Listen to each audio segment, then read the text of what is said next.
A woman choosing to be silent does not automatically indicate that she lacks confidence or lacks courage.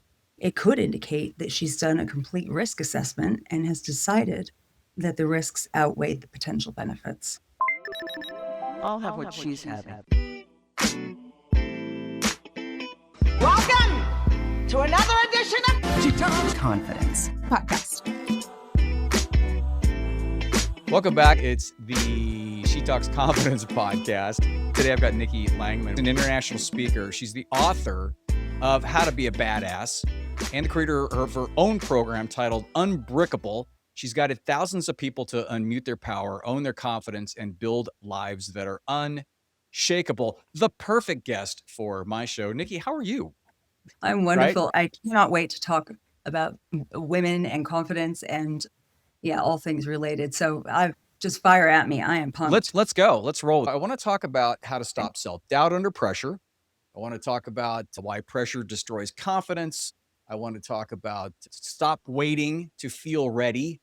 And I can totally relate to that because I do that all the time. And all that you kind of tie into using the micro actions to help those things out and to solve those issues. So the first question, most high achieving women are absolute experts at keeping it together on the outside while silently burning out on the inside. That's completely true, right? Take us back to the moment you realized your own survival strategy, which was your drive for perfection, was actually the thing that was eroding your self-trust. And what was the very first micro action that started to shift it? That's a great question. I'm loving this. I need to just put a plea out there to all of the listeners. Eradicate the word fine from your vocabulary. It is the worst four-letter word that we can possibly have. When women look fine on the outside or say that they're fine, it never means that. It usually means I'm hanging on by a string here, that I don't feel safe enough to tell you that. And I spent a lot of my career, especially my early career, so the first 20 years or so before I stopped caring what other people thought. But there was a time where I really did feel like I was working in a great environment. I wanted to make a great impression. I wanted to be a high performer and somebody who was relied upon. But at the same time, what I was doing is I was going home every night with a bucket load of shame, identity strain, the perfectionist, which mask did I have on today? And should I bring that same mask tomorrow or maybe a backup mask? Inside, I just felt like I was just hanging on. There was just a little bit of space between me and survival. Right. And I think that really, it comes from our society's expectations of women to be superheroes. Work, go to university, get good grades, be a good girl, express yourself, but don't express yourself too much. And you want to have a family, you better make sure that your husband's happy. You don't want your marriage to fall apart, but take care of the kids. So in addition to taking care of your husband and your job and whether you're going to school or not, you definitely have to be the primary caregiver for your children, or that looks really bad. And so there's so much weight that's put on women. And I played that perfectionist card for way too long. I thought everything had to be perfect. And so I did a lot of lying, Tony. I did a lot to of yourself lying. Or to other people? Good question. Both. I think I became aware that I was lying to other people many years before I became aware that I was lying to myself. That was another level of self-discovery and a lot of work, the hard work to actually admit that and to be willing to change it. Where I started taking actions was when I realized that I was giving everyone my resume. I'd meet somebody and I'd lead with accomplishments. I'd lead with position. I would lead with, these are the reasons why you should like me. And I'm going to just make sure that the curtain is very smooth behind me, because what's behind the curtain, by God, if you saw that, then we'd have a real big problem, because you would not like me. You wouldn't think I was who I wanted you to think I was. Do you consider it eroding your credibility in that moment too? Is that a thing?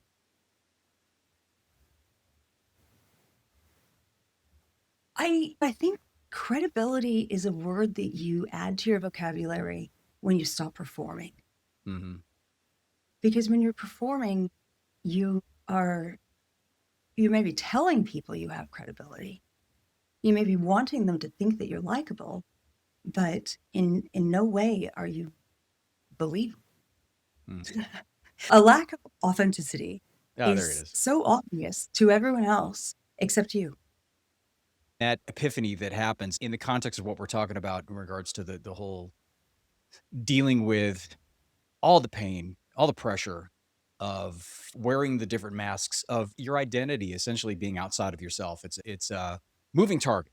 It depends upon who you're around. It depends upon what you're talking Mhm. about. Trying to save face, trying to keep everybody out, unless you want them in, and only at a certain level. Is there an epiphany that happens, or did that happen to you where you're finally like, "Oh, this is it, man"? Because you talked about the finally not caring, which is a huge anytime anybody gets there, I'm like, "Thank God you're there. Thank the Lord," Right. because as soon as the second you stop really caring about any of that stuff, your life will completely change in that moment. Did that happen for you in a Mhm. moment, or was it a sort of a boiling frog, slow process? I think the long, slow process was the build up to I can't handle this anymore. I can't handle the games, the pretending, the masks, because it just takes so much energy when really what you are feeling like is a personal failure, but you sweep everything under the rug. I became more and more ashamed of myself the more I was performing. And Mm. so I actually have a history of recovery from alcohol and prescription medication. And so I had a 30-year battle, and luckily I've been in recovery for quite a number of years now. But I had a breakthrough experience in a boardroom that happened. And I was about 2 years sober at this point. I was running marathons and ultra marathons. And I just felt really a positive outlook on life. And I think a lot of that process of going through the pain of overcoming adversity and doing it very privately, silent, because this was another area of great shame. Even at 2 years sober, I was still ashamed to let anyone in my business know that was something that I had, experienced. And then I thought, Mm. wait a minute, Yeah. why am I afraid to tell them how good I'm doing now? The past is the past. All they've seen is who I am today.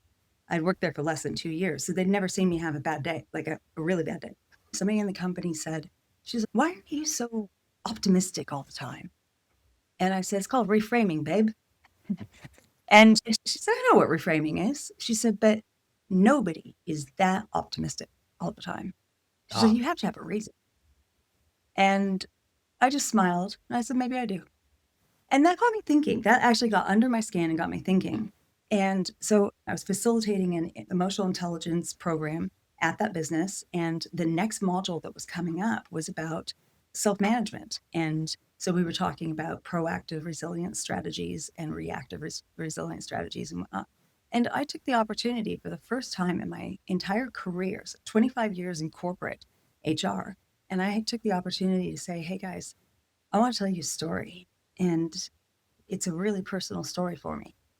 And I disclosed that I had been in recovery and my voice was shaking badly. My hands were shaking even worse. So they were behind my back. And I had everyone's attention, 10 senior leaders in the room. And I thought either this is going to go really, or I'm going to be losing my job pretty soon. And at the end, everybody started clapping. And after the session was over, every single one of them came and gave me a big hug and said, that was so inspiring that you shared that with us. Mhm. And that was How a real important? game changer. Yeah. Hmm? How important or how powerful is vulnerability for a woman? I think without vulnerability, trust is very hard to establish. I mean, picturing a mentor and a mentee. So somebody maybe very senior in a business or very senior in an organization who is mentoring somebody who is young and up and coming. How can they do that without being vulnerable? How can performance reviews happen honestly and quality ones? How can feedback be given if vulnerability isn't present? And it's not a one-way thing. You can't have a very stoic leader on one side of the table requesting that the other person be vulnerable. You don't reciprocate. So I think a lot of women rightly have a bit of a trust issue with vulnerability because Mhm. they may have been in situations like that where Mhm. they've been asked to be vulnerable. They've been asked to disclose certain things or to put some language around their experience or their frustration, much more than men. Oh, Men just yell yes. at each other, and that's fine. There's no expectation on men to be vulnerable, to be honest with you. And I'm talking about in the context of business, not as much as with women. That's what is so frustrating to me as a women's empowerment coach and somebody who's worked with women for so long and that has a daughter and that has a granddaughter, is the fact that Mhm. your vulnerability, women's vulnerability, is so incredibly one of the most powerful things you can have in terms of connection to people, and especially in the business world. Relationships is a huge thing, just like you talked about in terms of finally being completely vulnerable and standing up in front of everybody there, all the higher ups, and telling your story and just completely exposing yourself. The issue comes and the frustration comes from the fact that there's no clear cut solution to how much vulnerability and when to use it with women, because you have to really read the room. And a lot of times, unfortunately, given your whatever situation that you're in, it won't go well with the men in the room. And the kicker is that the reason it won't go well with the men in the room is because they can't confront their own vulnerability. And so it's such a huge power that you have. Have you ever dealt with a situation in corporate outside of the one you just shared in terms of your story? Have you ever dealt with a situation where you just weren't sure how much to expose yourself, how much to throw out there, how much to be vulnerable given the circumstance? And was that a good idea in hindsight? Yeah, and culture really will show you Mhm. whether it's a good idea to share anything or just smile and go with the group think. Now that's really unfortunate because a lot of what I Yeah. do is around psychological safety. But when it comes to women and confidence, a woman choosing to be silent does not automatically indicate that she lacks confidence Mhm. or lacks courage. It could indicate that she's done a complete risk assessment and has decided that the risks outweigh the potential benefits. Completely agree. 100%. Yeah. But other people will see a woman being silent, a woman not speaking up, a woman not engaging in the debate, and assume that there's a lack of confidence there. And that is terribly unfortunate because it's almost completely discounting women's intelligence, Mhm. completely discounting what value they bring to the table. Mhm. But the number one most accepted emotion in workplaces is anger.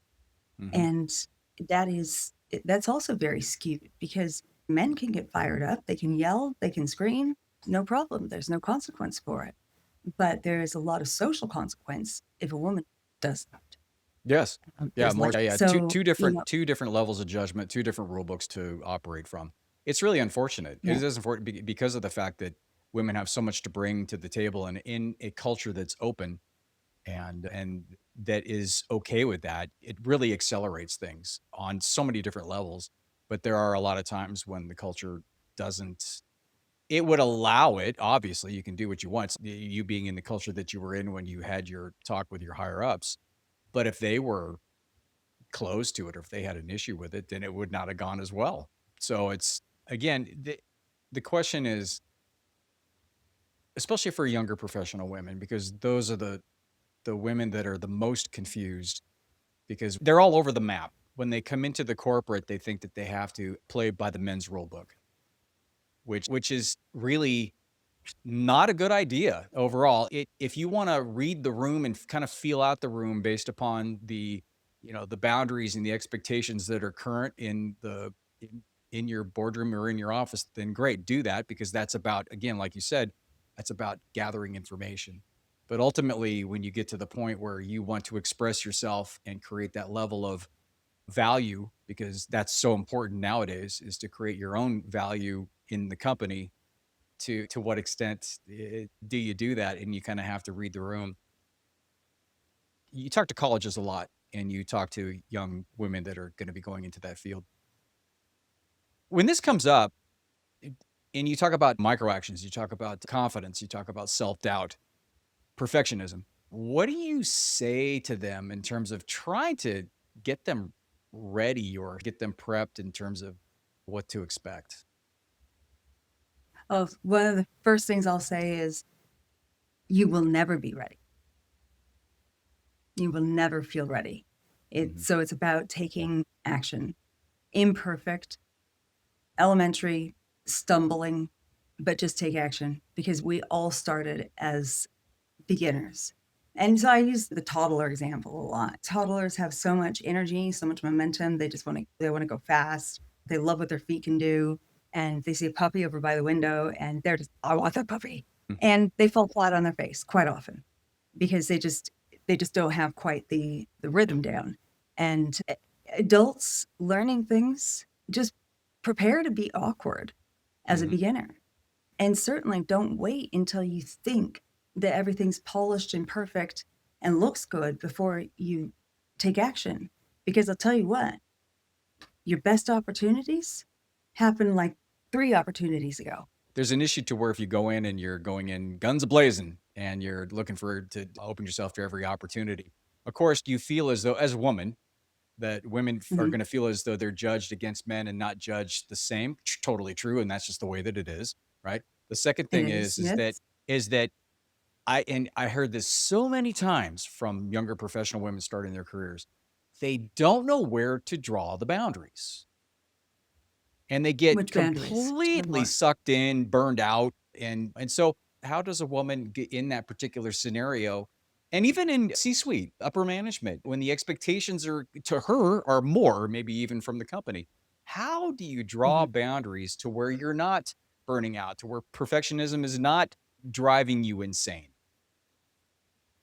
Okay, if you're lucky enough to have a young person come and work for your company, and this is to leaders right now, and I've done this as a leader, I will enforce strict rules that they do not send emails or answer their phone after 7 p.m. and definitely not on a Saturday or Sunday. Because what happens, and this happens all the time, is people will come into a business, they're the newbie, they want to make an impression, they want to be seen as a good hiring choice Mhm, and somebody who is really a high performer. So they will answer their call or answer their phone at 10 p.m., 8 a.m. on a Saturday morning. They're replying to their boss's email overnight. And they demonstrate inadvertently, I am open 24/7. mhm. If you do that from the start, that's going to be the impression that sticks. You can't ever then dial it back.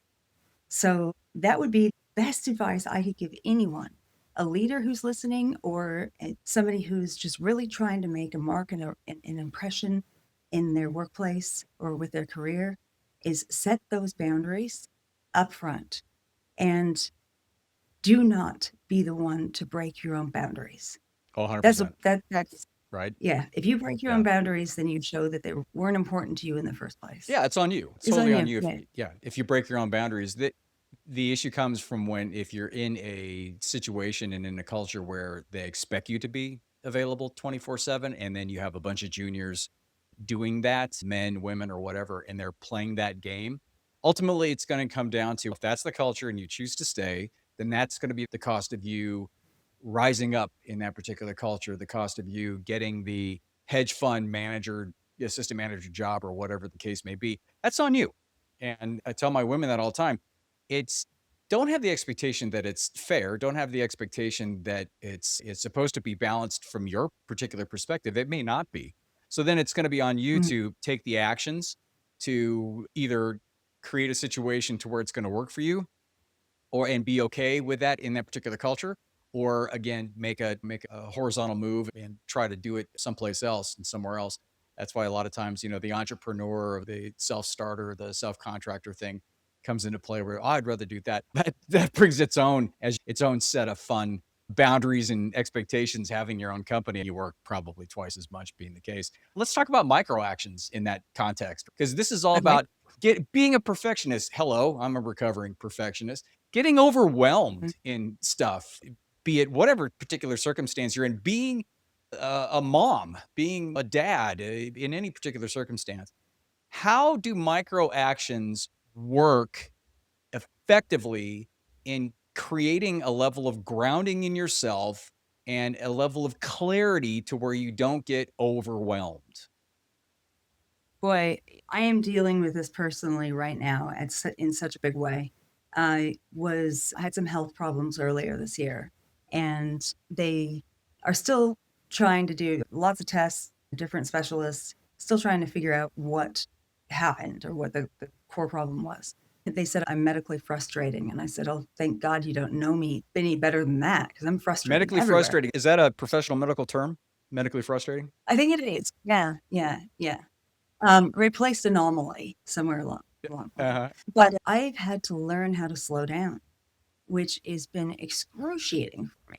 So I am an entrepreneur now. Spent 25 years in corporate, and then thanks to COVID, left that environment and decided I wanted to pursue what I was passionate about full time. And I could lead myself better than anyone else could lead me. That's not true. Yeah. No, it's Um, so true, right? That's the mentality. Yeah. yeah. But I was very I knew I was heading toward burnout earlier this year, and my husband would come home from work, and I would just say I would beg him, "I need help. I need help. I don't know whether I should hire someone locally to help or if you can help me, but I am drowning." And I was saying that for probably 5 or 6 weeks, and then I had a big trip to the States where I had several speaking engagements, meetings, and a family reunion, and I became very sick, like, to the point where I was in New York in a hotel for a week, and I couldn't get out of bed. I left the hotel 3 times in a week to get food. Hmm. That was it. I came home back to Australia and was immediately hospitalized. And since then, my life has really changed as far as relearning. I've had to start putting in boundaries, and not boundaries with other people, boundaries with myself Yeah. around the discipline of sleep and eating and hydration and being consistent in those actions and actually slowing down. So when I start to feel symptoms rising up, my MO my whole life is push through it, push the pedal to the metal and increase, go fourth to fifth gear, push through it. And yeah, my body said no. I think that there are those physical risks when we just keep going and don't enforce boundaries. So a lack of boundaries can lead to situations like that where, later on down the track, what worked for you for 20 years no longer works. And you have to relearn how to manage the basics in life. So that's been a real big learning experience, and I'm still fighting it tooth and nail. I don't want to slow down. I Right? don't want to sleep Yeah. more. How do you use the micro actions to ground yourself in that? Because that's tough. I Uh, completely empathize with that because I do this. I'm an entrepreneur and I do the same thing. It's very tough to do that. Some micro actions I have developed are setting timers.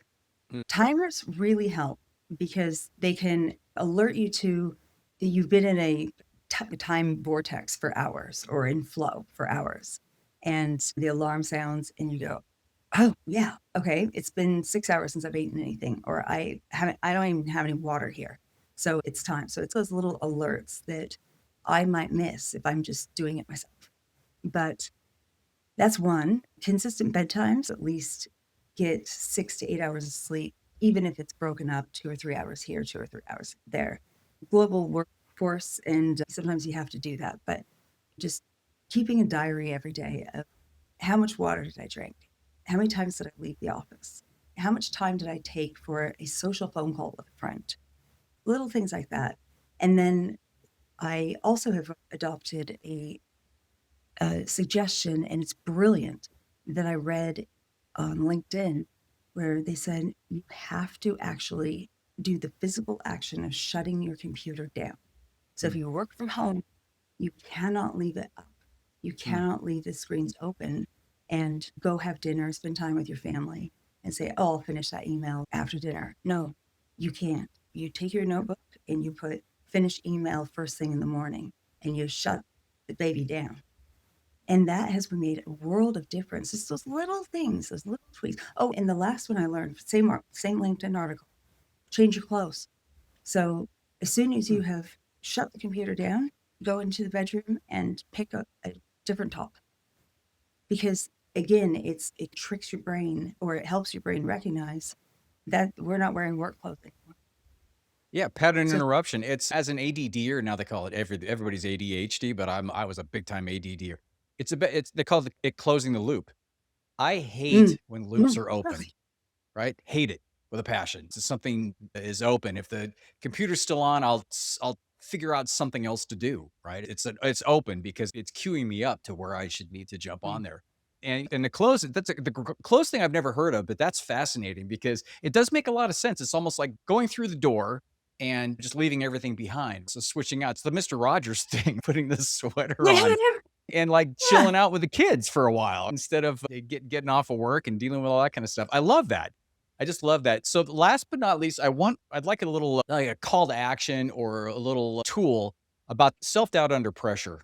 If you've got something that you're getting pressured from an external source or internal even, like internal pressure, external Mhm. pressure, and you got a lot of self-doubt about can't make the right decision, especially. That's the one. I don't know what to decide. What micro action can you take to ground yourself and to start the process of just chilling yourself out and getting to where you're going to create some level of solution to that situation? Oh, I got a couple of tricks there that I use, and I find they are very useful. So one is I've got some very trusted friends, and they don't mind me calling them at 7 PM and saying, "Hey, I just need to vent. I've got a situation. I don't know what to do about it. All I want you to do is listen. And if you have any thoughts or if you can see a blind spot there, just feed it back to me." And usually they'll give me some sort of reassurance or something like, "Really just lean into your self-talk," which is something we don't do enough. We don't pay Mhm. enough attention to that committee in our head and what it is actually saying to us, because the lack of confidence or the decision paralysis could be coming from those old tapes, those old stories that you're playing in your head and may not even have anything to do with the situation. It's just all of a sudden, it's just like your brain got triggered. Oh, let's replay that conversation you had with your mom when you were 15, and going to your first school dance. Yeah, that's a fun one. I don't know why we haven't burned that one.